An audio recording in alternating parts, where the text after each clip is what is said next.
20 మందికి 2700 లెక్కన ఒక్కొక్క కిట్ 54,000 ఇచ్చారు. అట్లే టెక్నాలజీ డెమాన్స్ట్రేషన్ 11 మందికి ఒక్కొక్కరికి ఈచ్ 14,000 లెక్కన 1,54,000 పెట్టారు.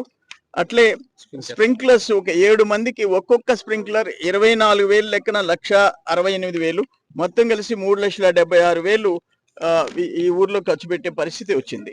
ఇవి ఇంత తర్వాత నేను చెప్పాను కార్గిల్ ఏం చేస్తుందో చెప్పాను. నేనేమంటానంటే మాక్సిమం ఈరోజు ఇక్కడే బ్రహ్మదేవం పంచాయతీలోనే జెన్కో రోడ్లో ఎకరా 87 సెంట్లు ఇస్తున్నాము. CL company thermal power project 20 కోట్లు పెట్టి ఒక మంచి హాస్పిటల్ కట్టించేదానికి ముందుకు వచ్చారు. ఆ ఫార్మాలిటీస్, ఆ ల్యాండ్ అలొకేషన్ ఇవన్నీ ప్రయత్నం చేస్తున్నాము.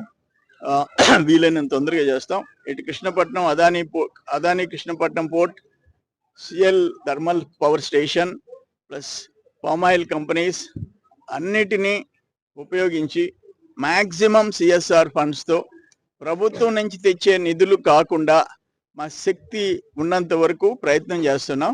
10 మందికి, పేదోళ్ళకి, గిరిజనులకి, రైతులకి అందరికీ ఉపయోగపడాలని చెప్పేసి మా ఎఫర్ట్స్ ఫుల్గా పెడుతున్నాం.